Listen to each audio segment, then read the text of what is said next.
নীলার খুবই সহজ সরল ও সিম্পল একটা পরিবার। নীলা একটা কল সেন্টারে জব করে, নীলার চাচা একটা ফার্মেসি চালায়, নীলার বাবা একটা স্কুল চালায়, আর নীলার মা দর্জি, সে কাপড় সেলাই করে। যদিও সবার পেশা আলাদা আলাদা, বাট সবার চাওয়া একটাই, তা হলো শান্তিতে বসবাস করা। আর সেটাই হচ্ছিল। পরিবারের সবাই খুনসুটি ও ভালোবাসায় মেতে দিন কাটাচ্ছিল। কিন্তু কিন্তু কিন্তু এক রাতে হঠাৎ নীলার এই শান্তশিষ্ট পরিবারে 6 জন উটকো লোক অস্ত্রশস্ত্র হাতে ডাকাতের মতো হানা দেয়। উদ্দেশ্য হলো পুরো পরিবারকে মেরে ফেলবে। কিন্তু কেন? এই প্রশ্নটা মাথায় আসবে তার আগেই নীলার পুরো পরিবার নিজেদেরকে বাঁচাতে হঠাৎ যে ভয়ঙ্কর রূপ ধারণ করে তা দেখে আপনার মাথা পুরো হ্যাং হয়ে যাবে, শরীরে একটা জোশ চলে আসবে। তবে মুভির আসল মজা শুধু এই রাতের ঘটনা না, মুভির আসল মজা কেবল ওই রাতের ঘটনা থেকে শুরু হয়। এরপর নীলার পুরো পরিবার একের পর এক মিশন চালিয়ে তাদেরকে মারতে আসা সেই গ্যাংয়ের 14 গোষ্ঠীর যে বেহাল দশা করে তা এনজয় করার মতো। আর ভাই সাহেব, নীলার সহজ সরল পরিবারটার পিছনে লুকিয়ে থাকা খানিকগুলো রহস্য যখন একের পর এক সামনে আসতে থাকে, ওই হয়ে হয়ে শরীরে একটা জোশ চলে আসবে। তো চলুন মুভির কিছু সিন দেখে নিয়ে মুভিটি শুরু করা যাক।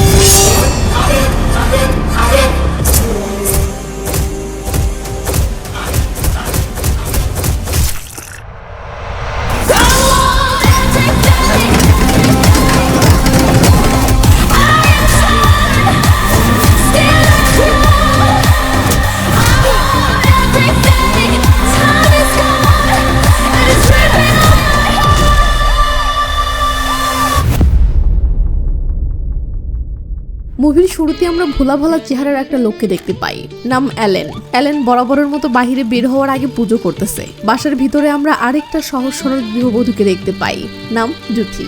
সে সেলাই মেশিনে কাপড় সেলাইয়ের কাজ করতেছে। পুজো শেষে অ্যালেন বেরিয়ে এসে বলে, ভাবি ভাই কোথায়? জুথি বলে, বাসার পিছনে দেখো। অ্যালেন বলে, ও ক্যারাটে স্কুলে? সিন তখন এদের বাসার পিছনে থেকে একটা ক্যারাটে স্কুলে আসলে আমরা সেখানে অ্যালেনের সেই ভাইকে দেখতে পাই। এটা অ্যালেনের বড় ভাই এবং এটাই জুথির স্বামী, নাম রাজা। তো রাজাই আসলে এই ক্যারাটে স্কুলটা চালাই। অ্যালেন এসে বলে, ভাই আমি ফার্মেসি খুলতে যাচ্ছি। এই বলে অ্যালেন বেরিয়ে পড়ে। আর সিন কাট হয়ে একটা ফার্মেসিতে আসলে সেখানে আমরা দোকানদার হিসেবে অ্যালেনকে দেখতে পাই, মানে এই ফার্মেসিটা অ্যালেনের। তো ফার্মেসিতে আমরা একটা পিচ্চি মেয়েকেও দেখতে পাই, নাম নীলা। এটা আসলে রাজার একমাত্র মেয়ে, মানে অ্যালেনের ভাতিজি। ফার্মেসিটা এদের বাসা থেকে সামান্য একটু দূরেই, তাই নীলা বেশিরভাগ অবসর সময় এখানেই কাটায়। আর একটু পরপর কোন ওষুধ কি কাজের তা জিজ্ঞেস করে করে চাচার মাথা খায়। সিন কাট হয়ে পরের দিন সকালে আসে। নীলা বাহিরে খেলতে গিয়েছিল, বাট কান্না করতে করতে বাসায় ফিরে ও মাকে বলে, মা পাশের বাসার রোহান আমাকে মেরেছে। এটা শুনে নীলার বাবা বলে, নীলা দোষটা কার ছিল? নীলা বলে, রোহানের। তখন বাবা বলে, তোমার কি হাত নেই? যাও ওকে মেরে আসো। এটা শুনে নীলা রেগে মেগে সে অস্থির একটা ভাব নিয়ে রোহানকে মারতে আসে। ক্যারাটে মাস্টারের মেয়ে বলে কথা, মনে হচ্ছে এবার রোহানের 12টা বাজিয়ে দিবে।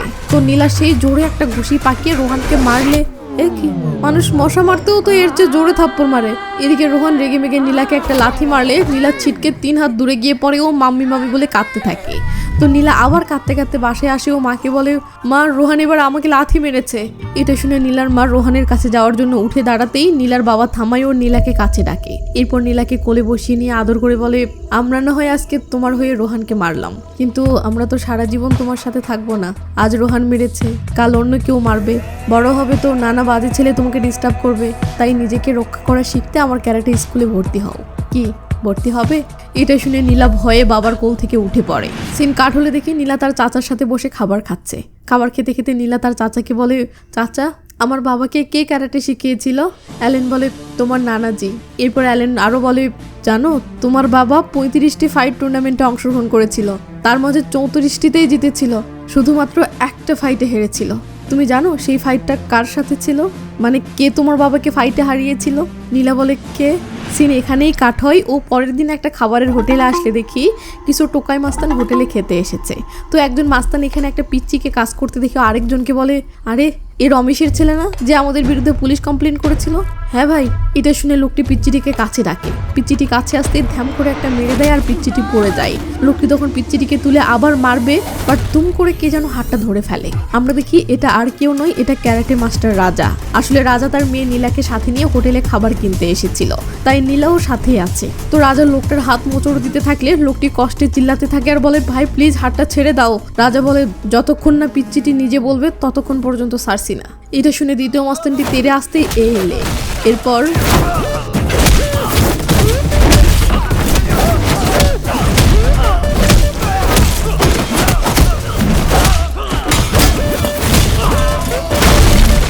লোকটির কষ্ট দেখে ফাইনালি পিচ্চিটি বলে ওঠে, ওর হাতটা ছেড়ে দেন ভাই। এটা শুনে রাজা এবার চুপচাপ হাতটা ছেড়ে দেয়। এরপর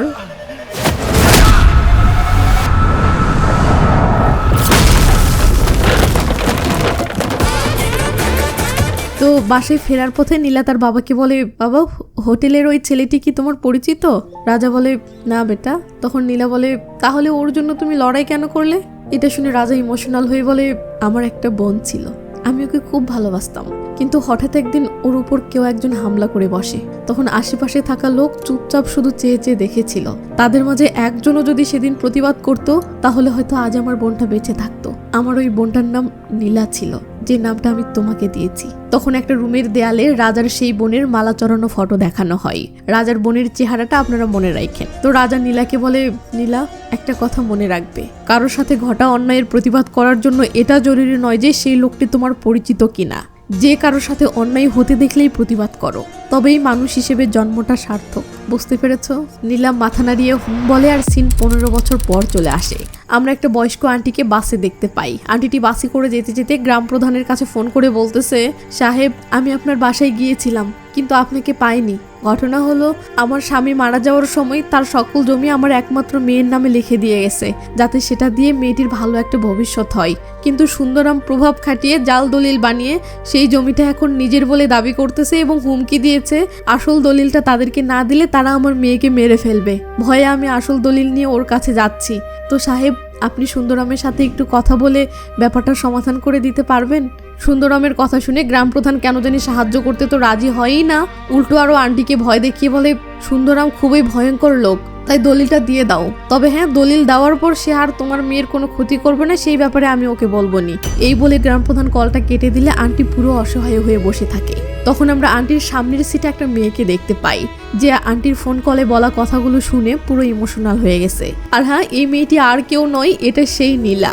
তো নীলার মন খারাপ দেখে বোঝা যাচ্ছে নীলার মন চাচ্ছে আন্টির পাশে দাঁড়াতে, বাট তার হয়তো সেই ক্ষমতা নেই, তাই খারাপ লাগতেছে। তো যাই হোক, আন্টিটি উপায় না পেয়ে অবশেষে সুন্দরামের কাছে এসে দলিলগুলো দিতে ধরতেই গেল কে যেন একটা গুন্ডাকে লাথি দিয়ে ছিটকে ভিতরে পাঠিয়েছে। সুন্দরাম অবাক হয়ে বলে, সবাই বাহিরে গিয়ে দেখো তো কে এটা। এটা তখন দৌড়ে বাহিরে বের হয়েও ফিরে এসে বলে, ভাই বাহিরে তো কেউ নেই। সুন্দরাম তখন তার চেলাকে বলে, তোকে কে মারলো? চেলাটি তখন একজনের দিকে আঙ্গুল পয়েন্ট করলে সে অবাক হয়ে বলে, আমি কখন মারলাম? এই বলে ছেলেটি সরে দাঁড়ালে আমরা দেখি ছেলেটির পিছনে আসলে নীলা দাঁড়িয়ে আছে। ছেলেটি কিছু বুঝে ওঠার আগে এলে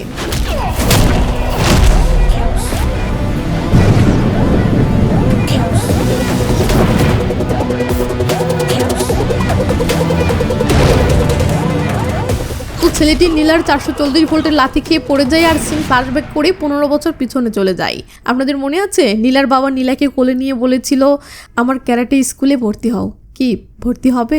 তখন আসলে নীলা হ্যাঁ বলেছিল, মানে নীলা ক্যারাটে ট্রেনিং নিয়েছিল। ব্যাস, সিন এবার বর্তমানে আসে। এরপর যা হয় দেখতে থাকুন।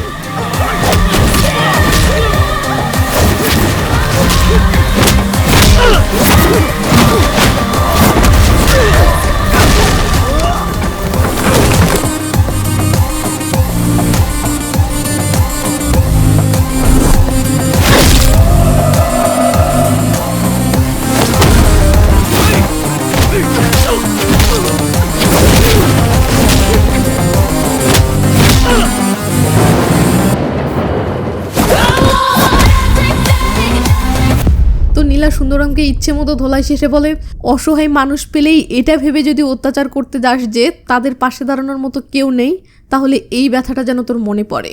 এই বলেই নাকে কষি একটা মেরে দেয়। এরপর উঠে আন্টিকে বলে, আন্টি আপনি বাসায় যান, এরা আর কখনো আপনাকে বিরক্ত করবে না। আন্টি অবাক হয়ে বলে, তুমি কে মা? তুমি আমার হয়ে প্রতিবাদ করলে, তুমি কি আমার পরিচিত? নীলা তখন মিষ্টি একটা হাসি দিয়ে চলে আসতে থাকে।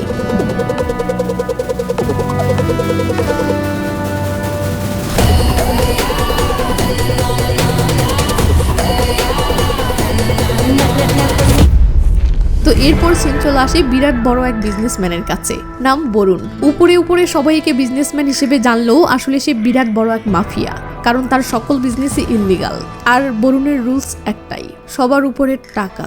তাই বিজনেসের পথে যেই কাটা হয়ে দাঁড়াবে তাকেই শেষ করে বিজনেস সামনে এগিয়ে নিয়ে যাও। আর হ্যাঁ, বরুণের একটা রিসার্চ এজেন্সি আছে যার কাজ হলো মাটির নিচে থাকা মূল্যবান খনিজ পদার্থের সন্ধান করা। তো সেই রিসার্চ টিম ডোংরি নামের একটা এলাকায় পাহাড়ের 1500 ফুট নিচে ব্ল্যাক ওপাল নামক পাথরের বিশাল এক খনির সন্ধান পেয়েছে। ব্ল্যাক ওপাল হলো পৃথিবীর অন্যতম বিরল মূল্যবান এক প্রকার রত্ন পাথর, যা হীরার চেয়েও মূল্যবান। বরুণের রিসার্চ টিম জানায় যে এখান থেকে মিনিমাম 10,000 কোটি টাকা মূল্যের ব্ল্যাক ওপাল পাওয়া সম্ভব, কিন্তু প্রবলেম দুইটি। এক, ব্ল্যাক ওপালগুলো পাহাড়ের চূড়া থেকে 1500 ফুট নিচে আছে, আর সরকার কেবল সর্বোচ্চ 300 ফুট গভীর পর্যন্তই খননের পারমিশন দেয়। দুই, পাহাড়ের নিচে গা ঘেঁষে 800 পরিবারের বসবাস। আমরা যদি রাজ্য সরকারকে টাকা খাইয়ে কোনোভাবে পারমিশন ম্যানেজও করি এবং 1500 ফুট নিচে পর্যন্ত ড্রিলিং করি, তাহলে প্রেশার এবং ভাইব্রেশনের কারণে পাহাড় ধসে সেই ডোংরি বস্তির 800 পরিবার মাটি চাপা পড়ে মারা যেতে পারে। বরুণ দ্বিতীয় প্রবলেমটাকে কোনো প্রবলেমই মনে করে না, তার ফোকাস কেবল প্রথম প্রবলেমে, মানে পারমিশন ম্যানেজ করা। তাই বরুণ সোজা মুখ্যমন্ত্রীর কাছে আসলে মুখ্যমন্ত্রী বলে, পারমিশন দিব, তবে আমাকে 1000 কোটি টাকা দিতে হবে। কাগজে কলমে 300 ফুটের কথাই উল্লেখ থাকবে, তবে তুমি যতদূর পর্যন্ত ইচ্ছা ড্রিলিং করবে। এত বিশাল টাকার অ্যামাউন্ট শুনে বরুণ অবাক হয়ে গেলে মুখ্যমন্ত্রী বলে, ডোংরি বস্তিতে 800 পরিবারের 1300 লোকের বসবাস। পাহাড় ধসে এরা মারা গেলে আমি ফেসে যেতে পারি, এমনকি আমার পথটাও চলে যেতে পারে। তাই 1000 কোটি টাকার কমে হবে না। বরুণ উপায় না পেয়ে রাজি হয়ে গেলে মুখ্যমন্ত্রী বলে, ক্যাশ নিব না এবং ব্ল্যাক মানি নিব না। আমার যে ট্রাস্ট ফান্ড আছে টাকা সেই ট্রাস্ট ফান্ডের অ্যাকাউন্টে হোয়াইট মানি হিসেবে ট্রান্সফার করে দিতে হবে। বরুণ এই শর্তেই ডিল ফাইনাল করে ও টাকা ম্যানেজের জন্য কয়েকদিন সময় চেয়ে চলে আসে। সিন পরের দিন নীলার বাড়িতে আসলে দেখি নীলা সকাল সকাল তাড়াহুড়ো করে নাস্তা করতেছে, কারণ আজকে তার জবের প্রথম দিন। আসলে গতকাল নীলাকে বাসে করে ফিরতে দেখলাম না, তো নীলা আসলে চাকরির ইন্টারভিউ দিতে গিয়েছিল এবং চাকরিটা হয়ে গেছে। অ্যালেন আঙ্কেল নীলাকে বলে, তোমার অফিস তো অনেক দূরে, তো রোজ কিভাবে অফিসে যাবে? নীলা বলে, রোজ অফিস থেকে একটা কার এসে নিয়ে যাবে এবং রেখে যাবে। অ্যালেন বলে, ঠিক আছে, সাবধানে যাতায়াত করিও। তো নীলা অফিসে আসলে সুপারভাইজার তন্ময় নীলার ফাইলগুলো চেক করে নীলাকে তার ডেস্কে পাঠাই। এরপর আমরা বুঝতে পারি এটা একটা কাস্টমার কেয়ার সার্ভিস কোম্পানি। তো নীলার জয়নিং তো হয়ে গেল। এরপর নীলা নিয়মিত তার অফিস করতে থাকে। তো এভাবেই নীলার অফিস লাইফ ভালোভাবেই কাটতে থাকে। আমরা দেখি নীলা এখনো সেই ছোটবেলার মতোই অবসর টাইমে চাচার ফার্মেসিতে এসেই সময় কাটায়। আর হ্যাঁ, এতদিনে নীলা পুরো এমবিবিএস ডক্টর হয়ে গেছে, না মানে কোন ওষুধের কাজ কি সব আয়ত্ত করে ফেলেছে। ওদিকে নীলার বাবার ক্যারাটে স্কুলে স্টুডেন্ট বেড়ে গেছে, তাই নীলার বাবা স্কুলের পিছনটা ভেঙে এরিয়াটা আরো বড় করার কাজ শুরু করেছে। ইঞ্জিনিয়ার নতুন বাথরুমের জন্য খোঁড়া গর্তটা দেখিয়ে বলে, ভাই এখানে শুধু একটা সিঙ্গেল বাথরুম হলে হবে না? রাজা বলে, হ্যাঁ হবে। সিন নীলার অফিসে আসলে দেখি নীলা মনোযোগ দিয়ে কাজ করতেছে, আর অফিস রুম থেকে সুপারভাইজার তন্ময় লুকিয়ে নীলাকে কুনজরে দেখতেছে। নীলা হঠাৎ ব্যাপারটা খেয়াল করে অবাক হয়।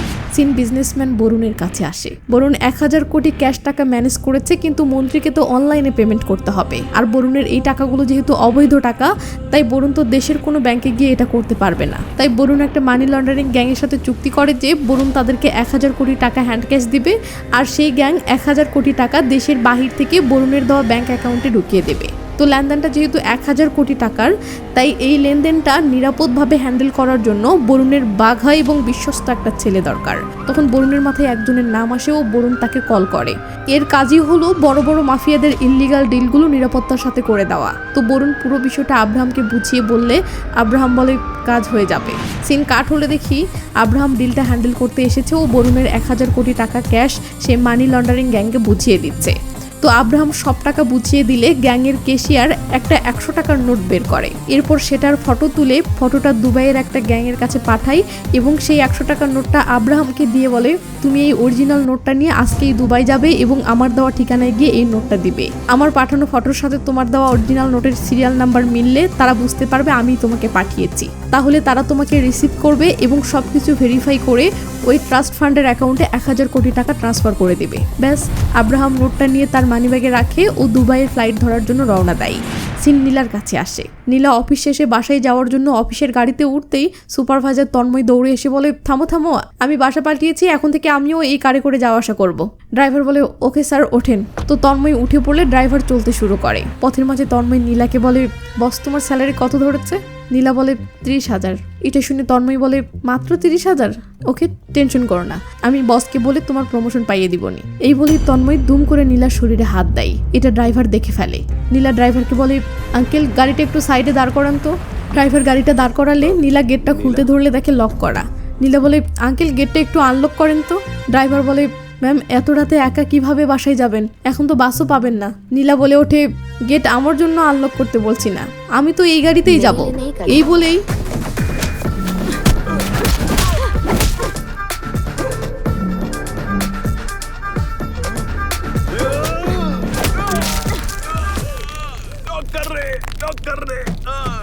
अनलॉक करना भाई।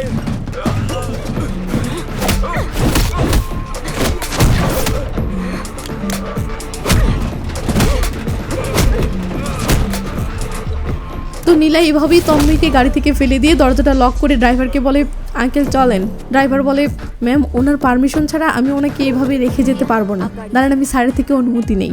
স্যার আমি কি ম্যামকে নিয়ে চলে যাব? তন্ময় বলে, হ্যাঁ যাও যাও, আমি একা আসতে পারবো। ড্রাইভার তখন থ্যাংক ইউ স্যার বলে চলে যেতে থাকে, আর তন্ময় রীতিমতো শখ খেয়ে সেখানেই দাঁড়িয়ে থাকে। সিন চলে আসে পুলিশ চেকপোস্টে। মনে আছে আব্রাহাম দুবাইয়ের ফ্লাইট ধরার জন্য রওনা দিয়েছিল। তো আব্রাহাম গাড়ি চালিয়ে যাচ্ছে, ঠিক পুলিশ চেকপোস্টের কাছে এসেই তার গাড়িতে অ্যাক্সিডেন্ট করে। চেকপোস্টের মেইন দায়িত্বে ছিলেন ইন্সপেক্টর অরুণাগিরি ও এসআই মুকুন্দন। পুলিশ টিম তাড়াহুড়ো করে গাড়ির কাছে এসে দেখে গাড়িতে থাকা লোকটি মৃতপ্রায় অবস্থা। ইন্সপেক্টর অরুণাগিরি ও এসআই মুকুন্দন দ্রুত লোকটিকে হসপিটালে পৌঁছানোর জন্য পুলিশ গাড়িতে করেই হসপিটালে নিয়ে আসে ও ভর্তি করায়। এদিকে বরুণ যেই না সংবাদ পায় আব্রাহামকে পুলিশ হেফাজতে হসপিটালে নিয়ে যাওয়া হয়েছে, এটা শুনে আব্রাহামের মাথা খারাপ হয়ে যায়। সে তার লোকজনকে বলে, পুলিশ আব্রাহামের নাম ঠিকানা পরিচয় বের করার আগেই ওকে হসপিটাল থেকে ছিনিয়ে নিয়ে আসো। এদিকে নার্স ইন্সপেক্টরকে জানাচ্ছে যে মাথায় আঘাত পাওয়ার কারণে তার সেন্স হারিয়েছে, সেন্স ফিরতে সময় লাগবে। এমন সময় একদল গুন্ডা অস্ত্রশস্ত্র হাতে হসপিটালে ঢুকে পড়ে। এটা দেখে ইন্সপেক্টর অরুণাগিরি ও এসআই মুকুন্দন দুজনেই তো রীতিমতো অবাক। এরা ভেবে পাচ্ছে না গুন্ডাগুলো কেন এসেছে। মুকুন্দন ফিসফিস করে বলে, স্যার গুন্ডাগুলো দেখি এই রুগীর দিকেই চেয়ে আছে, মনে হচ্ছে একেই মারতে এসেছে। তো গুন্ডাগুলো এগিয়ে আসতে থাকলে অরুণাগিরি বিষয়টা কনফার্ম হওয়ার জন্য পিস্তল বের করে বেডে শুয়ে থাকা আব্রাহামের দিকে ধরতেই গুন্ডারা থেমে যায় ও বলে, প্লিজ ওকে গুলি করো না বলতেছি। এটা দেখে অরুণাগিরি মুকুন্দনকে বলে, ওরা একে মারতে আসেনি, বরং একে নিয়ে যেতে এসেছে। তো অরুণাগিরি ভাবে এই লোকটি এমন কে যে তাকে ছিনিয়ে নিয়ে যাওয়ার জন্য এতগুলো গুন্ডা এসেছে, তার মানে কিছু তো একটা ঘাবলা আছে, তাই একে কিছুতেই নিয়ে যেতে দিবে না জন্য অরুণাগিরি এবার আব্রাহামের বুকের দিকে পিস্তল ধরে। এটা দেখে গুন্ডাদের লিডার মনির তার টিমকে বলে, পুলিশ এমনিতেই ভয় দেখাচ্ছে, তোরা যা ওকে নিয়ে আয়। এটা শুনে গুন্ডারা তেড়ে আসতে শুরু করলে অরুণাগিরি গুন্ডাদের দিকে পিস্তল ধরে আর গুন্ডারা থেমে যায়। তখন মনির বলে, আমরা 20 জন লোক, আর তোর পিস্তলে আছে মাত্র 6 গুলি, তো 6টি গুলি দিয়ে 20 জনকে মারতে পারবি? তোরা যা নিয়ে আয়। এটা শুনে গুন্ডারা আবার এগিয়ে আসতে থাকলে অরুণাগিরি ভেবে নেয় এখন কি করবে। ভাবা শেষ হতেই ধ্যাম করে আব্রাহামের পায়ে গুলি করে দেয় আর গুন্ডারা সবাই থেমে যায়। এবার অরুণাগিরি সোজা আব্রাহামের বুকের দিকে পিস্তল ধরে। আর বাড়াবাড়ি করলে পুলিশ আব্রাহামকে মেরেই ফেলবে, এটা ভেবে গুন্ডারা চুপচাপ চলে যেতে থাকে। আর মনির তো পিছন ফিরে রাগে অরুণাগিরিকে এমন ভাবে দেখতে থাকে যেন সুযোগ পেলে পুরো খেয়ে দিবে। তো গুন্ডারা চলে গেলে অরুণাগিরি নার্স ডেকে আব্রাহামের পায়ের চিকিৎসা করায় এবং পায়ে ব্যান্ডেজ করে দেয়। তখন অরুণাগিরি মুকুন্দনকে বলে, একে নেওয়ার জন্য এতগুলো গুন্ডা এসেছে, তার মানে নিশ্চয়ই কিছু ঝামেলা আছে, তাই পুলিশ ফোর্স রেখেছি এর জ্ঞান ফেরা পর্যন্ত পুরো হসপিটাল ঘেরাও করে রাখার জন্য। তো পুলিশ ফোর্স আসলে অরুণাগিরি এদেরকে বলে, তোমরা একে পাহারা দাও আর আমি গিয়ে খোঁজ লাগে এই ছেলেটা কে, আর হ্যাঁ হুঁশ ফিরতেই আমাকে কল করে জানিও। এই বলে অরুণাগিরি আব্রাহামের ফেসের একটা ফটো তুলে নিয়ে চলে যায়। সিন বরুণের কাছে আসলে দেখি সে কৃপাকারান নামের একজনকে কল করে বলতেছে, আব্রাহামের জ্ঞান ফিরলে পুলিশ ওর মুখ থেকে কোনো তথ্য বের করবে, তার আগে ওকে নিয়ে আসো। এর জন্য কত লোক পাঠাতে হবে পাঠাও। আপনাদেরকে জানিয়ে রাখি, হসপিটালে যে গুন্ডাগুলো গিয়েছিল তাদের লিডার মনির ছিল না, সেই মনির আসলে এই কৃপাকারণের ছোট ভাই। তো ওদিকে ইন্সপেক্টর অরুণাগিরি হসপিটালে থাকা সেই লোকটির মানে আব্রাহামের নাম পরিচয় বের করার চেষ্টা করতেছে। এমন সময় হসপিটাল থেকে কল আসে যে লোকটি হসপিটাল থেকে পালিয়ে গেছে। ইন্সপেক্টর তাড়াহুড়ো করে হসপিটালে আসলে দেখে পাহাড়ায় থাকা সকল পুলিশের এই বেহাল দশা। ইন্সপেক্টর আহত এই পুলিশকে জিজ্ঞেস করে ওকে নেওয়ার জন্য কতজন এসেছিল। পুলিশটি বলে, স্যার কেউ আসেনি। তখন ফ্ল্যাশব্যাকে দেখানো হয়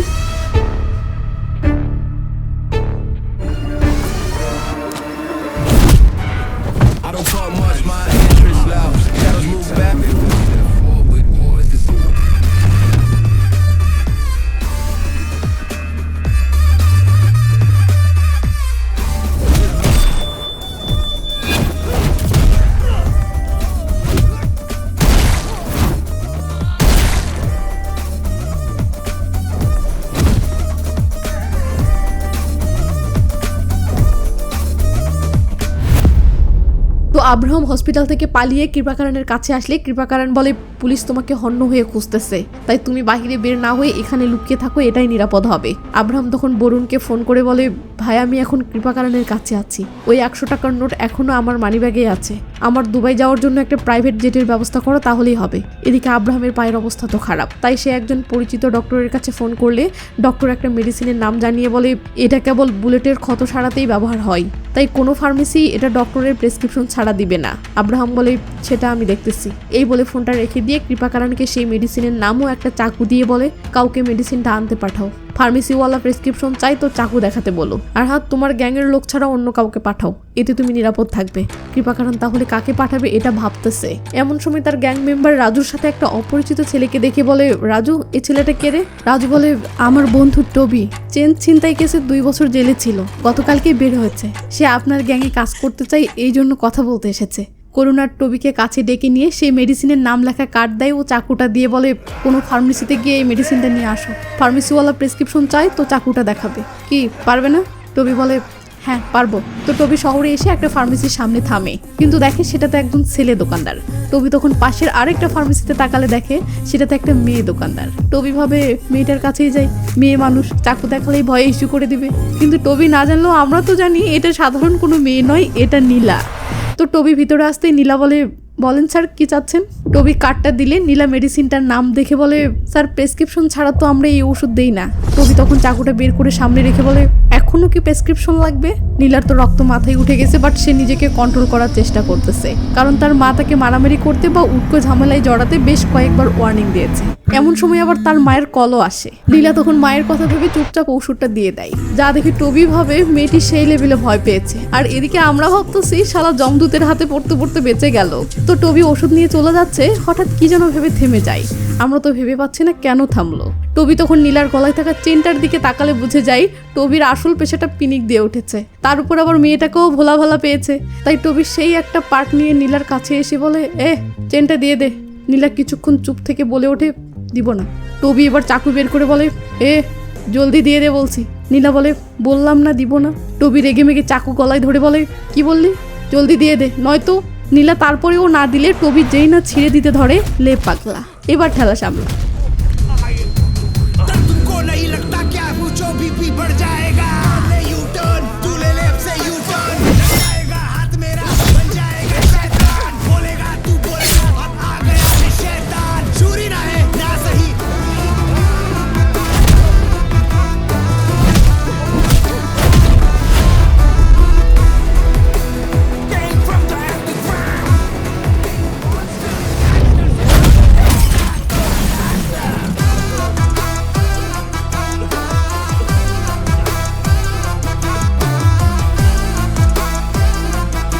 তো দোকানে মারপিটের আওয়াজ শুনে লোকজন ছুটে আসে আর সিন থানায় আসে। একজন লোক থানায় ফোন করে বলে স্যার আমরা একটা চেন ছিনতাইকারীকে হাতে নাতে ধরেছি, তাড়াতাড়ি আসেন। পুলিশ ঠিকানা লেখে নেয় আর সিন নীলার ফার্মেসির সামনে আসলে দেখি পুলিশ টবিকে গ্রেফতার করে গাড়িতে তুলতেছে। তো একজন পুলিশ নীলাকে বলে থানায় এসে তোমাকে একটা FIR রিপোর্ট করাতে হবে, কাউকে সাথী করে নিয়ে থানায় আসিও। নীলা বলে ঠিক আছে স্যার, একটুর মাঝেই বাবাকে নিয়ে আসতেছি।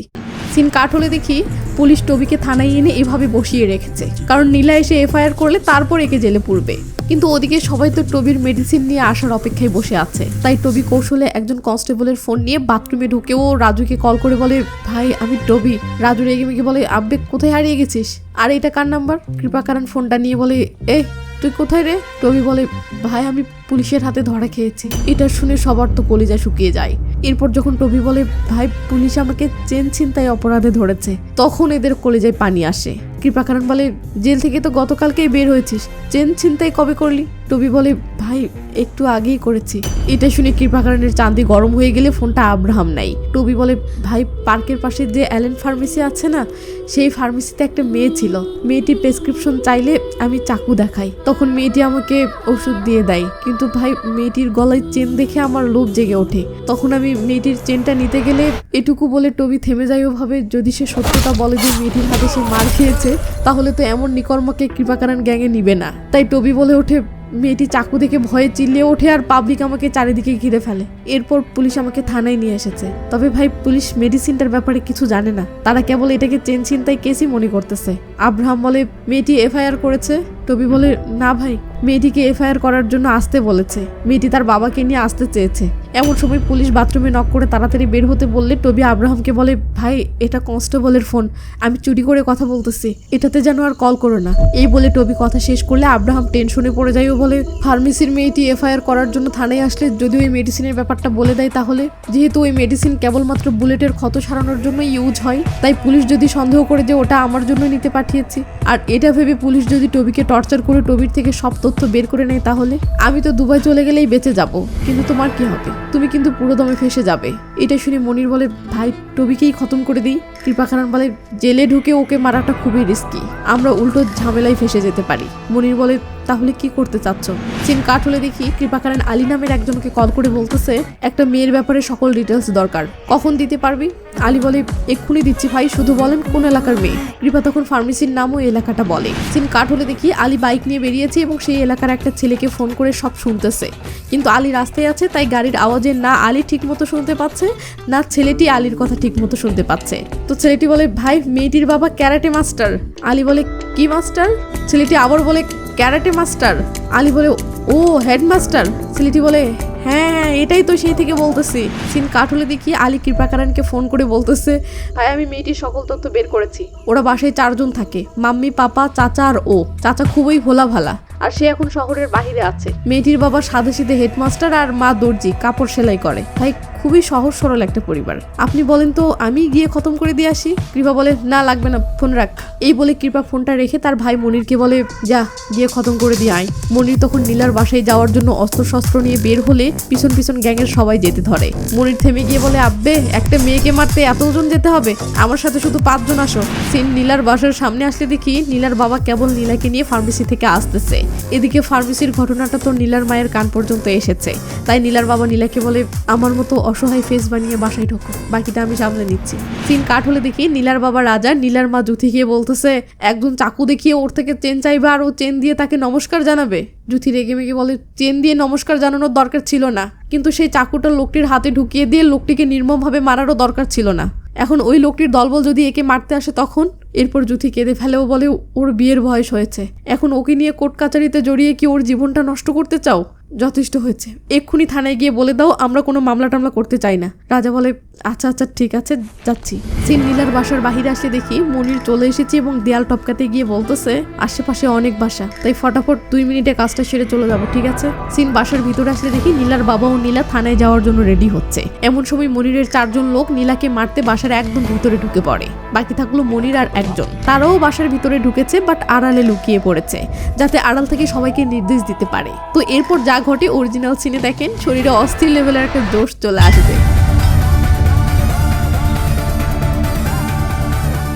चले क्या? हाँ बस आई पापा।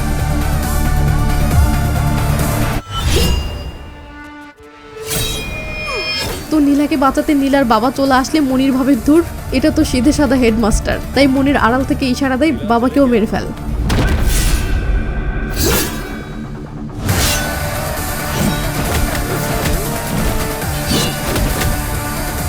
তো সিধে সাদা হেডমাস্টারের এমন মার দেখে আড়ালে থাকা দুজনের তো গলা শুকিয়ে যাচ্ছে।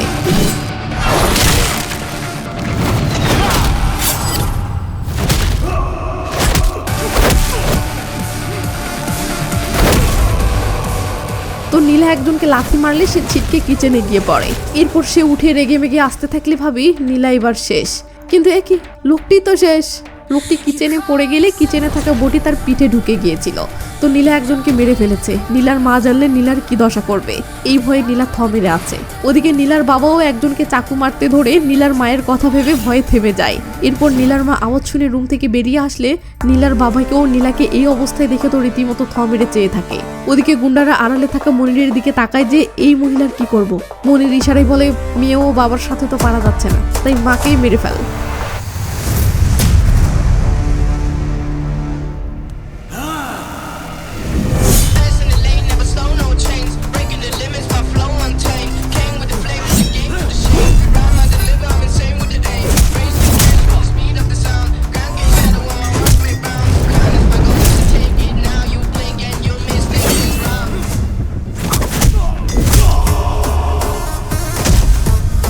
নীলা নীলার মা জুথি একজন গুন্ডাকে পা ধরে টেনে তুলে এভাবে ছুঁড়ে মারলে মনির যেমনটা অবাক হয় তেমন অবস্থা আমাদেরও। প্রশ্ন একটাই, রহস্য কি? তখন সিন ফ্ল্যাশব্যাকে 15 বছর আগের ঘটনায় যাই। আপনাদের মনে আছে ওই যে নীলার চাচা একদিন নীলাকে বলছিল যে জানো তোমার বাবা 35টি ফাইট টুর্নামেন্টে অংশগ্রহণ করেছিল, তার মাঝে 34টিতেই জিতেছিল, শুধুমাত্র একটা ফাইটে হেরেছিল। তো তুমি জানো কে তোমার বাবাকে ফাইটে হারিয়েছিল? নীলা জানতে চেয়েছিল কে, তখন চাচা বলেছিল তোমার মা।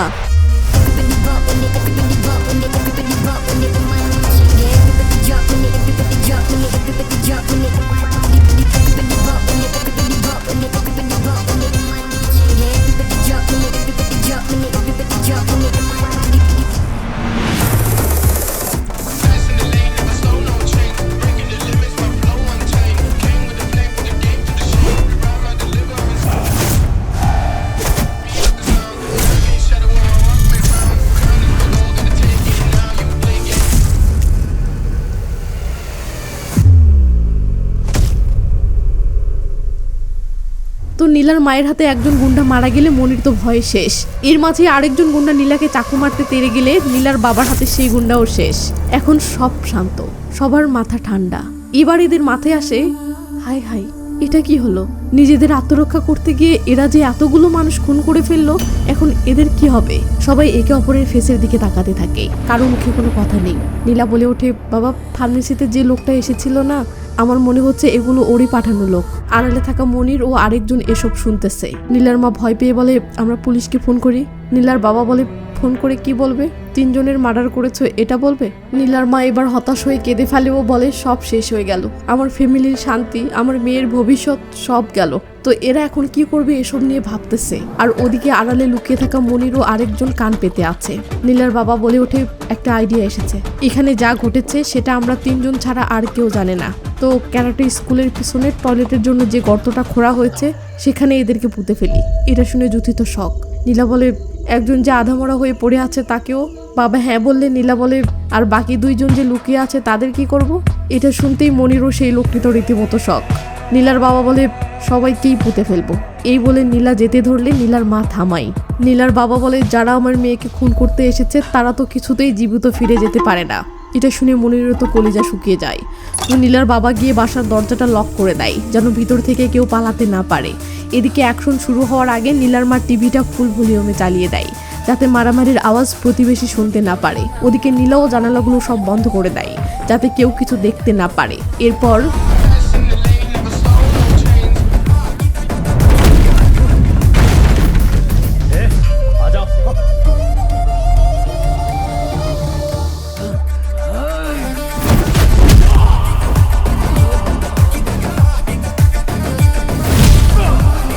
নীলার বাবার এমন মার দেখে মনির অবাক হয়ে তার লোককে বলে ওকে হেডমাস্টার তো মনে হচ্ছে না।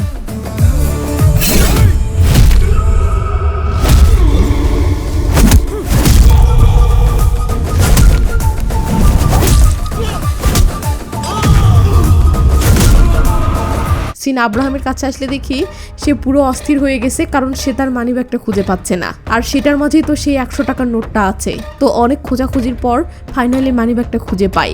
কিন্তু এ কি, মানিব্যাগের নোটটা নেই কেন? কৃপাকারণ মানিব্যাগটা দেখে বলে এটা তো আমার ভাই মনিরের মানিব্যাগ। তখন ফ্ল্যাশব্যাকে দেখানো হয় মনির তাড়াহুড়ো করে যাওয়ার সময় ভুল করে আব্রাহামের মানিব্যাগটা নিয়ে গেছে। এই কাম সারছে। আব্রাহাম বলে এক্ষুনি মনিরকে কল করো। এটা শুনে একজন বলে ভাই একটা মানিব্যাগের জন্য এত অস্থির হওয়ার কি আছে? আব্রাহাম বলে আব্বে বেকুব, ওটা শুধু একটা মানিব্যাগ নয়, ওটা 1000 কোটি টাকা। সিন তখন ক্যারাটে স্কুলের পিছনে আসলে দেখি এরা অলরেডি 3 জনকে গর্ততে ফেলেছে। এখন নীলার মা ও বাবা মিলে আরো 2 জনকে টেনে আনতেছে। কিন্তু যেই মনিরের কাছে 1000 কোটি টাকার মানিব্যাগ, সেই মনিরের কি অবস্থা? সে কোথায়? ঠিক তখনই দেখি নীলা মৃত মনিরকে এইভাবে টেনে আনতেছে। সিন বরুণের কাছে আসলে দেখি সে একটা টিমকে বলতেছে আব্রাহাম কালকে দুবাই যেতেই ডিলটা ফাইনাল হয়ে যাবে, তখন এই প্রজেক্ট থেকে মিনিমাম 10,000 কোটি টাকা প্রফিট করব।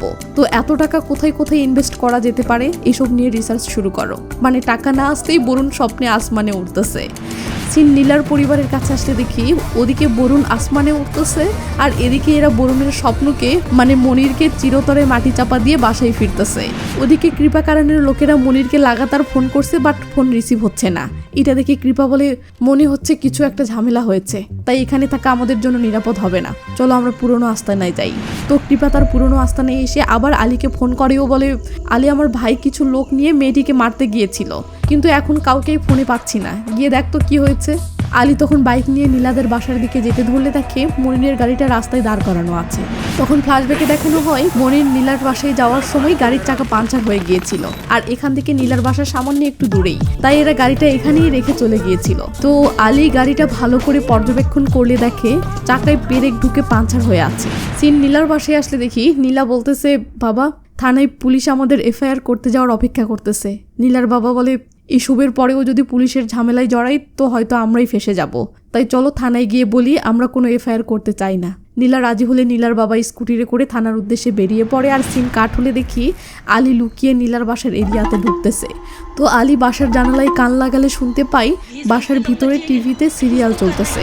আলী সেখান থেকে চলে এসে সিআইডি মার্কা ব্রেন লাগিয়ে ভাবতে থাকে আর ঘটনা কি ঘটেছে সেটা অনুমান করতে থাকে।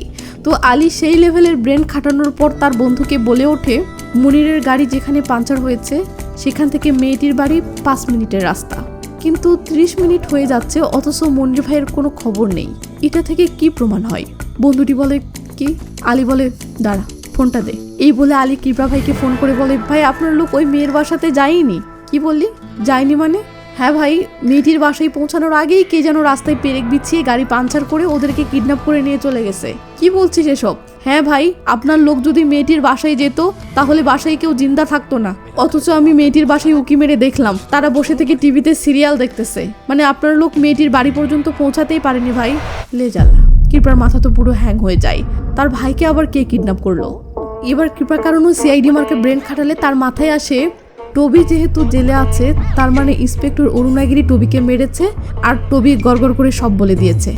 এরপর ইন্সপেক্টর অরুণাগিরি আব্রাহামকে ধরার জন্য মনিরকে কিডন্যাপ করে নিয়ে গেছে। কন এক একজনের কি আইনস্টাইন মার্কে ব্রেন মাইরি। তো কৃপার ভাই কিডন্যাপ হয়েছে, কৃপার কি মাথা ঠিক থাকবে? সিন থানায় আসলে দেখি নীলাও তার বাবা থানায় এসে বলতেছে যে তারা চেন ছিনতাইয়ের ওই ব্যাপারে কোনো এফআইআর করতে চাচ্ছে না। পুলিশ কারণ জানতে চাইলে নীলার বাবা বলে, আমি সহজ সরল মানুষ, এদিকে আমার মেয়েও আমার একমাত্র সন্তান, আর জীবনে ফ্যামিলি তো সবচেয়ে বড় মূল্যবান, তাই না স্যার? তাই আমি এসব ঝামেলায় জড়াতে চাচ্ছি না, আমার খুব ভয় করতেছে। এটা শুনে নীলা অবাক হয়ে তার বাবার দিকে তাকাই। তো এরা এদিকে কথা বলতেছে, ওদিকে সিন ইন্সপেক্টর অরুণাগিরির কক্ষে আসতেই একটা আননোন নাম্বার থেকে অরুণাগিরির কাছে ফোন আসে। অরুণাগিরি হ্যালো বলতেই কৃপা বলে ওঠে, আমার লোক টবিকে এভাবে থানায় বন্দি করে রেখে টর্চার করছিস ভালো কথা, কিন্তু আমার ভাইকে কিডন্যাপ করার সাহস তোর কি করে হলো? অরুণাগিরি রেগে মেগে বলে, কে টবি আর কে তোর ভাই, আর তুই বা কে? রং নাম্বারে ফোন করেছিস, ফোন রাখ। কৃপা তখন বলে, নাটক বন্ধ কর আর আমি তোকে একটা ভিডিও পাঠাচ্ছি সেটা দেখ। এই বলে কৃপা একটা ভিডিও পাঠালে অরুণাগিরি দেখে তার বউ ও সন্তানকে কিডন্যাপ করা হয়েছে এবং তাদেরকে নির্মম টর্চার করা হচ্ছে। এটা দেখে অরুণাগিরির তো মাথা নষ্ট হয়ে যায়। কৃপা বলে, এবার বল তুই আমার ভাইকে কিডন্যাপ করে কোথায় রেখেছিস? ইন্সপেক্টর এই যে বলতেছে সে কাউকে কিডন্যাপ করেনি, কিন্তু না, কৃপা কোনো কথা না শুনে রেগে মেগে বলে, 1 ঘন্টার মাঝে আমার ভাই সহ বাকি 5 জনকে ফেরত দে, নয়তো তোর বউ বাচ্চা কেউ বাঁচবে না। এই বলে কৃপা দুম করে কলটা কেটে ফোনটা অফ করলে ইন্সপেক্টরের তো মাথা নষ্ট হয়ে যায়। কে তার বউ বাচ্চাকে কিডন্যাপ করেছে এটা বের করতে হলে এই টবিকে যে থানাতেই আছে সেটা আগে দেখতে হবে। তো ইন্সপেক্টর কনস্টেবলকে বলে, টবিকে? কনস্টেবল বলে, বাহিরেই বসে আছে। ব্যাস, ইন্সপেক্টর একটা লাঠি নিয়ে বেরিয়ে এসে টবিকে উদম কেলাতে থাকে আর বলে, বল তোর গ্যাং লিডার কে? তোর গ্যাং লিডারের ভাই হারিয়ে গেছে আর সে আমার উপর সন্দেহ করে আমার বউ বাচ্চাকে কিডন্যাপ করে টর্চার করতেছে। এটা শুনে নীলা অবাক হয়ে তার বাবার দিকে তাকাই, কারণ এই আকামটা তো তারাই করেছে, তাহলে এখন এদের কি হবে? সিন বরুণের কাছে আসলে দেখি সে আব্রাহামকে কল করে বলতেছে, আমি মন্ত্রীকে কথা দিয়েছি আগামীকালের মাঝেই তাকে পেমেন্টটা করে দিব। এদিকে প্রাইভেট জেট ল্যান্ডিং এর পারমিশন পাইনি, তাই তোর দুবাই যাওয়া সম্ভব হচ্ছে না, তাই আমি আমার ম্যানেজারকেই দুবাই পাঠানোর সিদ্ধান্ত নিয়েছি। আমার ম্যানেজার তোর কাছে যাচ্ছে, ওকে সেই 100 টাকার নোটটা দিয়ে দিস। ওদিকে নোটটা যদিও আব্রাহামের কাছে নাই, তারপরেও সে বলে, ঠিক আছে ভাই, ম্যানেজারকে পাঠান। এই বলে আব্রাহাম ফোনটা রেখে কৃপাকে বলে, তোমার গাড়ির চাবিটা দাও। কৃপা বলে, কোথায় যাচ্ছ? আব্রাহাম বলে, ম্যানেজার এখানে আসার আগেই আমাকে নোটটা এখানে আনতে হবে। তোমার ভাইকে খোঁজার জন্য তোমরা যা মন চাই করো, আর আমার নোটের বিষয়টা আমি দেখতেছি। এই বলে আব্রাহাম গাড়ি নিয়ে বেরিয়ে পড়ে আর সিন চলে আসে নীলার বাড়িতে। নীলা ও নীলার বাবার থেকে থানার ঘটনাটা শুনে নীলার মা বলতেছে, আমরা যে অপরাধ করেছি সেই অপরাধের কারণে নিরাপদে এক মা ও ছেলে মরতে যাচ্ছে, আমরা এটা কিছুতেই হতে দিতে পারি না। নীলার বাবা বলে, তাহলে ইন্সপেক্টরের বউ ও সন্তানকে ওরা কোথায় রেখেছে সেটা আমাদেরকেই খুঁজে বের করতে হবে। নীলা বলে, কিভাবে খুঁজবে? তখন নীলার বাবা ক্লু খোঁজার জন্য বাসা থেকে বের হয়ে গেলে নীলা ও নীলার মা ভয়ে টেনশনে এইভাবে থ মেরে বসে আছে। এমন সময় তাদের দরজায় কে যেন লাগাতার নক করে। ভয়ে তো এদের হাত পা কাঁপার অবস্থা, না জানি এটা কে, পুলিশ নাকি গুন্ডা। তো নীলা দরজা খুলতে যেতে ধরলে মা বলে, তুই থাক, আমি যাচ্ছি। এই বলে জুথি দরজাটা খুলে বলে, আপনি কে আর কি চান? তখন আব্রাহামের এন্ট্রি হয়। তো আব্রাহাম চুপচাপ ভিতরে তাকালে ভাঙাচোরা ফার্নিচার ও দেয়ালে থাকা রক্তের ছাপ দেখে বুঝে যায় ঘটনা কি ঘটেছে। তাই আব্রাহাম বলে, বল তোদেরকে মারতে আসা লোকদের কি করেছিস? এটা শুনে নীলা এগিয়ে এসে বলে, মা, এ তাহলে ওদেরই লোক, তার মানে ইন্সপেক্টরের বউ বাচ্চা কোথায় আছে এ নিশ্চয় জানে। ব্যাস এটা শুনতেই নীলার মা নীলাকে ইশারা দেয়, যা দরজা জানালা সব বন্ধ করে দেয়। আর এদিকে নীলার মা বরাবরের মতো টিভিটা হাই ভলিউমে চালিয়ে দেয়। আব্রাহাম ভাবতেছে মেয়ে মানুষ, তাই ভয়ের ঠালায় হয়তো এইসব পাগলামো করতেছে, তাই মেয়েগুলো যেন ভয়ে পালাতে না পারে, তাই আব্রাহাম নিজেই দরজাটা বন্ধ করে দেয়। ওকে পাগলা, বুঝবি ঠেলা। তো আব্রাহাম ভেবেছিল বাসাতে কোনো পুরুষ মানুষ আছে, তাই সাথে করে একটা দা এনেছিল, কিন্তু এগুলো তো মেয়ে, তাই আব্রাহাম দাটা ফেলে দেয়। তখন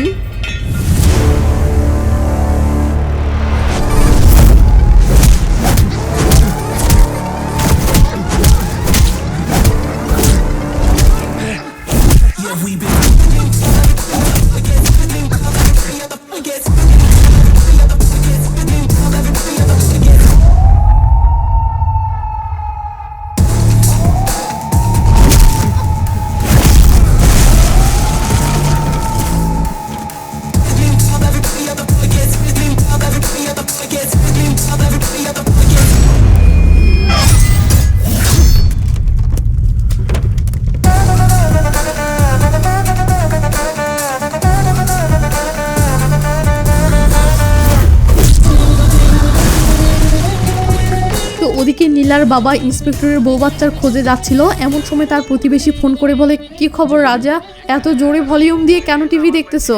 ভলিউম কম করো। এটা শুনতে রাজা থমকে যায়, কারণ সে জানে তার বউ কোন সময়ে টিভিতে এমন ফুল ভলিউম দেয়। তাই দুম করে স্কুটিটা ঘুরিয়ে নেয়।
তো নীলা আহত, নীলার মা আহত, নীলার বাবাও আহত। এই সুযোগে আব্রাহাম নীলার মায়ের গলায় দা মারতে গেলে নীলার মা শরীরের সব শক্তি দিয়ে সেটা আটকে ফেলে এবং অনেক কষ্টে আটকে ধরে থাকে। কিন্তু এভাবে কতক্ষণই বা আটকে রাখা সম্ভব? একটুর মাঝেই তো নিশ্চিত মৃত্যু, কারণ এখন আব্রাহামের সাথে লড়াই করার মতো ক্ষমতাবান আর কেউ এই ফ্যামিলিতে নেই। নীলা, সে তো আহত হয়ে পড়ে আছে, নীলার বাবা, সেও তো আহত হয়ে পড়ে আছে। তখন সিন নীলার বাসার দেয়ালে গেলে আমরা নীলার ফ্যামিলি ফটোগুলো দেখতে পাই। কিন্তু হোয়াট, এই ফটোতে নীলার ফ্যামিলির দুইজন ছেলেকে ক্যারাটে করতে দেখা যাচ্ছে। একজন তো নীলার বাবা, তাহলে আরেকজনকে? ঠিক তখন নীলার চাচা শহর থেকে ফিরে আসে ও এসব দেখে রকেটের গতিতে তেড়ে আসে। মানে নীলার চাচাও ক্যারাটে মাস্টার। লে পাগলা, এবার ঠেলা সামলা।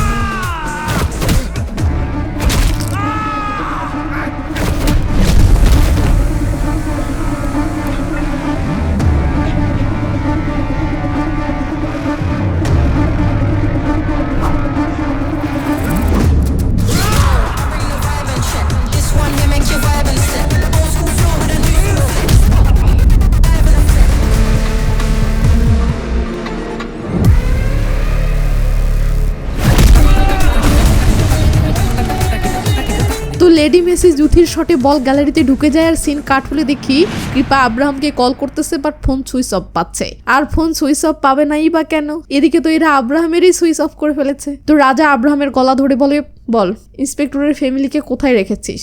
আব্রাহাম বলে, বলছি। ওদিকে কৃপা আব্রাহামের ফোনে ট্রাই করতেছে, এমন সময় আলী ফোন করে বলে, ভাই ছোট্ট একটা মিস্টেক হয়ে গেছে। যে ছেলের থেকে ওই ফার্মেসি ওয়ালির খোঁজ নিয়েছিলাম সেই ছেলের সাথে দেখা হয়েছে। এখন শুনতেছে ওই মেয়ের বাবা হেডমাস্টার না, ক্যারাটে মাস্টার, আর ওই মেয়েও খতরনাক। তাই আমার মনে হচ্ছে আপনার লোকদেরকে ওই ফ্যামিলিই মেরেছে। এটা শুনে কৃপা নীলার পরিবারে গুন্ডা পাঠাবে, তার আগে নীলা ও নীলার বাবাই এখানে চলে আসে। এটা দেখে কৃপা বলে ওঠে, তার মানে আমার ভাইকে তোরাই মেরেছিস?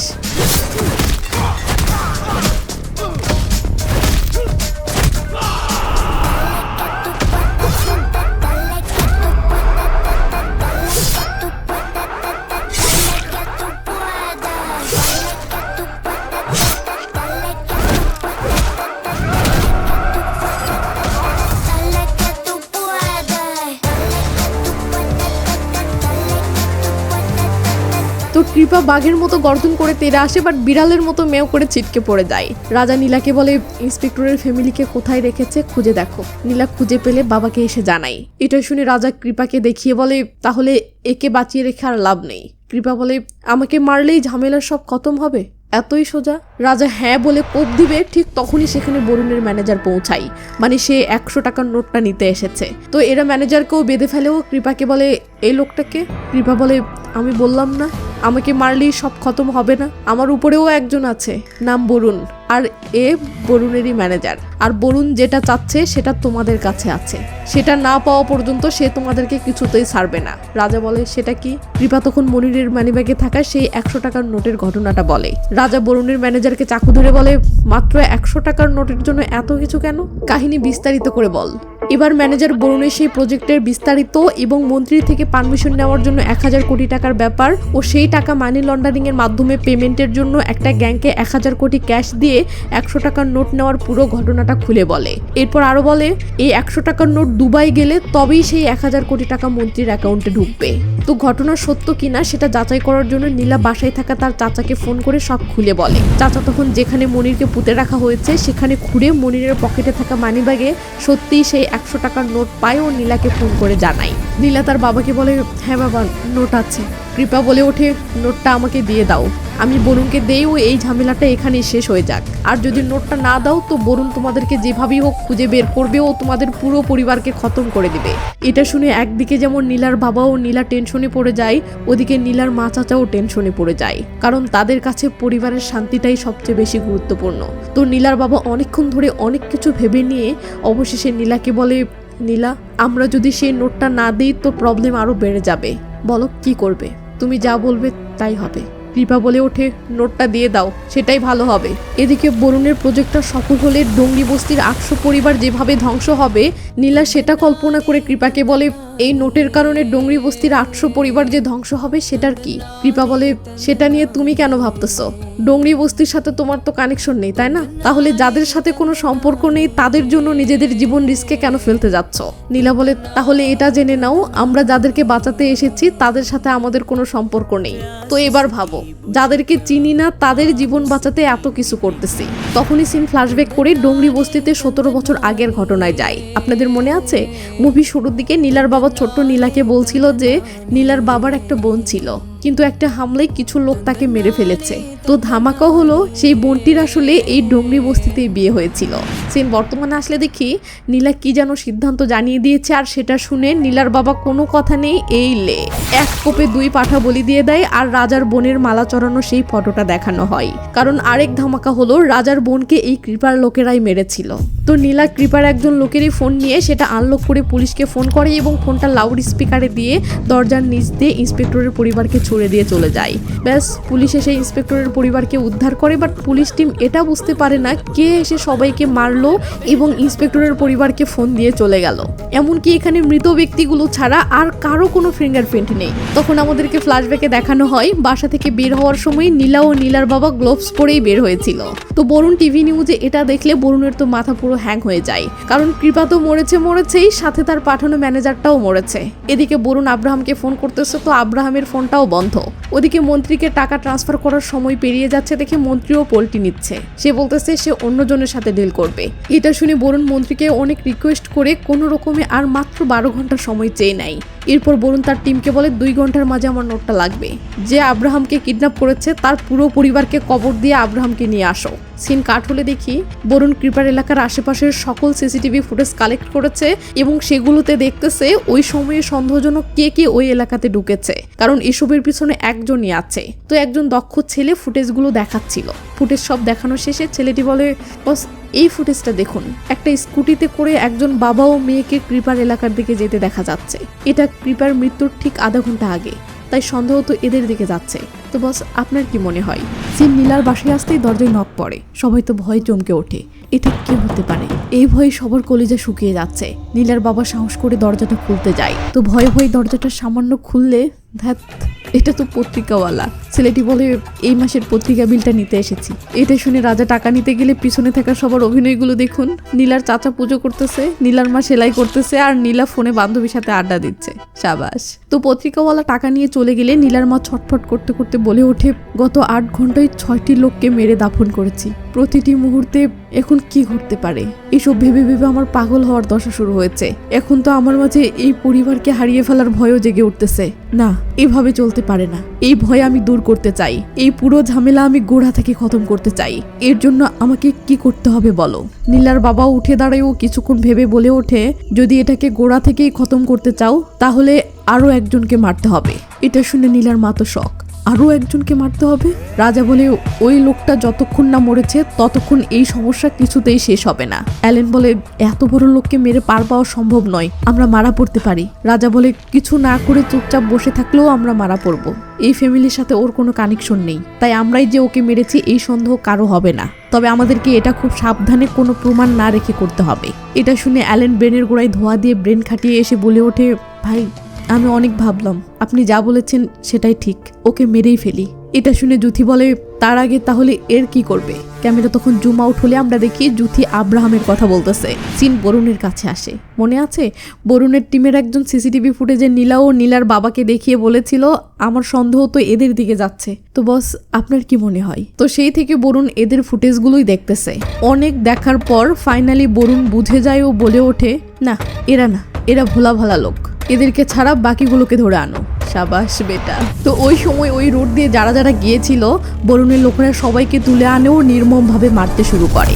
এই যে সবাই বলতেছে এরা কাউকে মারেনি, কিন্তু বরুণ কোনো কথা শুনছে না, মেরেই যাচ্ছে। সিন আবার নীলার পরিবারের কাছে আসতে দেখি এরা যেখানে বাকি 6 জনকে মাটি চাপা দিয়েছিল সেখানের মাটি আবার সরাচ্ছে। এরপর আব্রাহামকে টেনে এনে সেই গর্তে ফেলে দিয়ে মাটি চাপা দিতে থাকে। সিন আবার বরুণের কাছে আসে। একজন মারের ঠালাই বলে ওঠে, ভাই আমি তো কাউকে মারিনি, তবে যারা মেরেছে আমি তাদেরকে দেখেছি। এটা শুনতেই বরুণ চমকে যায় ও কাছে এসে বলে, কি বললি? ছেলেটি বলে, ভাই আমি পেশায় একজন চোর, চুরি করার জন্য ওই এলাকায় গিয়ে বাসায় বাসায় উকি দিচ্ছিলাম। ঠিক তখনই দেখি 2 জন লোক মিলে কৃপা ভাইয়ের লোকগুলোকে মারতেছে। ভয়ে আমি সেখান থেকে কেটে পড়ি। বরুণ বলে, তুই সেই 2 জনকে দেখলে চিনতে পারবি? এটা শুনে ছেলেটি মাথা তুলে সামনে তাকায় ও আঙ্গুলটি সিসিটিভির দিকে করে। তখন আমরা দেখি সে নীলা ও নীলার বাবাকে দেখাচ্ছে। এদিকে সিন নীলার বাসায় আসলে দেখি এই বরুণটা আসলে কে, তার বাসা কোথায়, তার কাছের লোকগুলো কে কে, এসব নিয়ে নীলা অনলাইনে রিসার্চ করতেছে। সিন আবার বরুণের ফ্ল্যাটে আসলে দেখি বরুণের অ্যাসিস্ট্যান্ট একজন গুন্ডাকে ফোন করে বলতেছে কতজন লোক নিয়ে যাবি যা, এর মাঝেই সেই 100 টাকার নোটটা নিয়েই ফিরবি। ব্যাস মুহূর্তের মাঝে কয়েক গাড়ি গুন্ডা অস্ত্রশস্ত্র নিয়ে নীলার বাড়ির দিকে রওনা দেয়।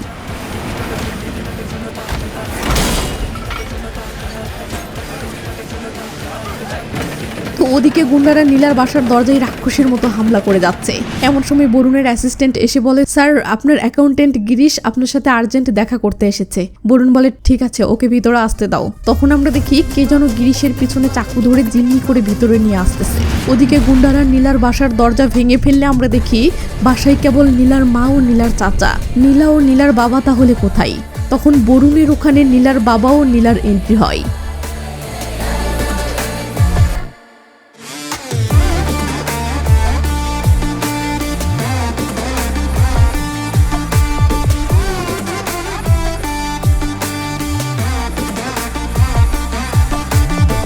তো তো এদিকে নীলার মা অ্যালেনকে বলে এখানে আসা একটা লোকও যেন আমাদের হাতে না মরে, নইলে কিন্তু পুলিশ আমাদের উপর সন্দেহ করবে। আর ওদিকে নীলার বাবা নীলাকে বলে এখানে যতগুলো লোক আছে একজনও যেন জ্যান্ত না থাকে, নইলে কিন্তু প্রমাণ থেকে যাবে। নীলা মাথা নেড়ে হ্যাঁ বলে, ওদিকে অ্যালেনও হ্যাঁ বলে।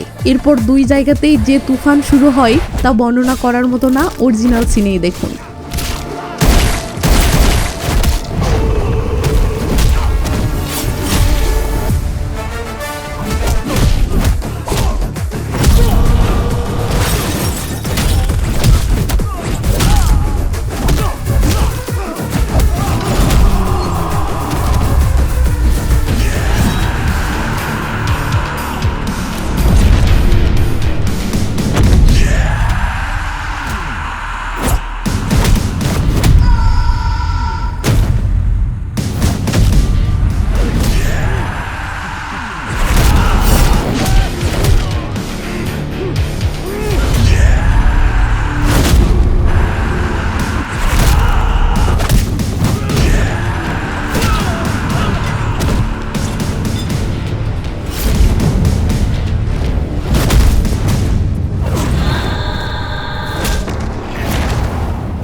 তো বরুণের বেহাল দশা করে রাজা সামনে দাঁড়ালে বরুণ বলে তোমরা কে আর আমি তোমাদের কি ক্ষতি করেছি।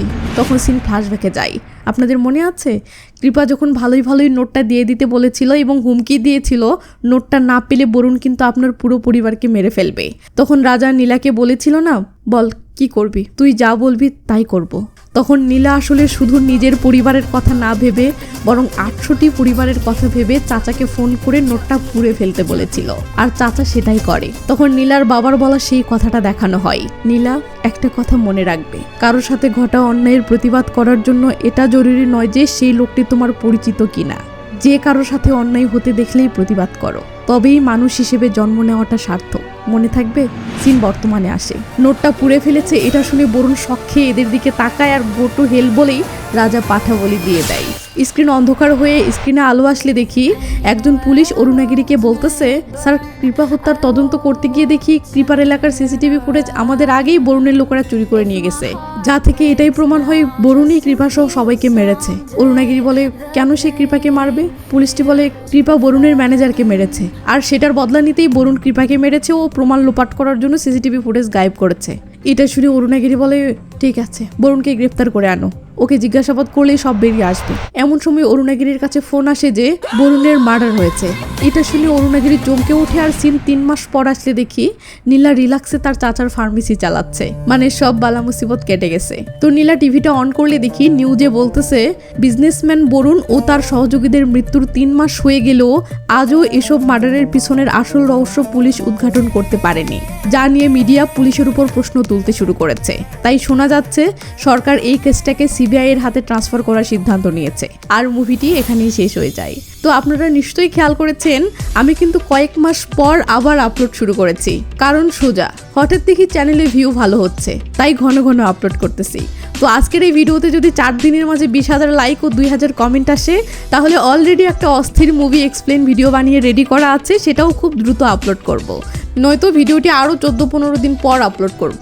তাই পারলে লাইক এবং কমেন্ট করুন, যা মন চাই কমেন্ট করুন, বাট কমেন্ট করুন, এতে ভিউ বেশি হবে আর আমিও নিয়মিত আপলোড করার উৎসাহ পাবো। আর হ্যাঁ, আমার ফেসবুক পেজের লিঙ্ক কমেন্টে দিয়ে রেখেছি, পেজটা ফলো করে নিন, কারণ খুব শীঘ্রই সেখানেও ভিডিও আপলোড শুরু করব। তো ভালো থাকবেন, নিজের খেয়াল রাখবেন, টেক কেয়ার, বাই বাই।